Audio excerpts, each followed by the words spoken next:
Hello दोस्तों, हमारे YouTube channel में आपका हार्दिक स्वागत है। दोस्तों, हिंदू पंचांग के अनुसार 5 दिनों तक चलने वाला दिवाली का पर्व धनतेरस के साथ आरंभ होता है। धनतेरस के दिन शाम को मां लक्ष्मी और कुबेर भगवान की पूजा करने के साथ यमराज की पूजा करने का विधान है। इस दिन शाम के समय दक्षिण दिशा में एक चौमुखा दीपक जलाया जाता है, जिसे यम दीपक कहते हैं। लेकिन क्या आपको मालूम है इस यम दीपक के पीछे की कहानी? आखिर क्यों लगाया जाता है यम दीप? आइए जानते हैं इस कथा के अनुसार।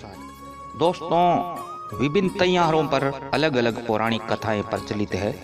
इसी प्रकार धनतेरस पर भी यमराज की एक कथा बहुत प्रचलित है, जो इस प्रकार है। पुराने समय में एक राजा हुआ था, राजा हिम। उनके यहाँ एक पुत्र हुआ तो उसकी जन्म कुंडली बताई गई। ज्योतिषियों ने कहा कि राजकुमार अपनी शादी के चौथे दिन सांप के काटने से मर जाएगा। इस पर राजा बहुत चिंतित रहने लगे।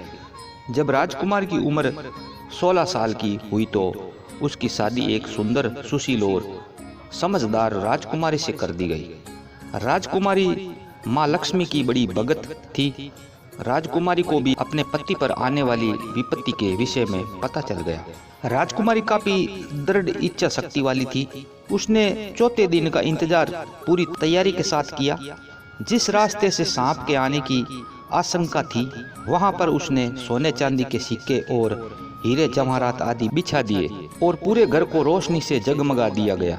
कोई भी कोना खाली नहीं छोड़ा, यानी सांप के आने के लिए कमरे के किसी रास्ते पर अंधेरा नहीं छोड़ा। इतना ही नहीं, राजकुमारी ने अपने पति को जगाए रखने के लिए उसे पहले कहानी सुनाई और फिर गीत गाने लगी। इसी दौरान जब मृत्यु के देवता यमराज ने सांप का रूप धारण करके कमरे में प्रवेश करने की कोशिश की तो रोशनी की वजह से उनकी आंखें चुंधिया गई। इस कारण सांप दूसरा रास्ता खोजने लगा और रेंगते हुए उस जगह पहुंच गया जहां सोने तथा चांदी के सिक्के रखे हुए थे।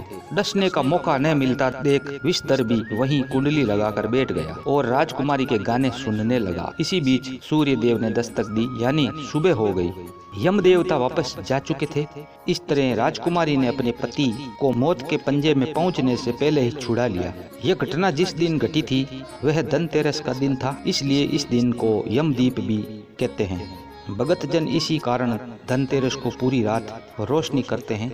दोस्तों, हमने आपको ये एक धनतेरस की कथा सुनाई है। अगर ये कथा आपको पसंद आई तो हमारे चैनल को सब्सक्राइब जरूर करें, जिससे हम आगे आपको ऐसी ही मज़ेदार कथा आपके लिए लाते रहेंगे। धन्यवाद।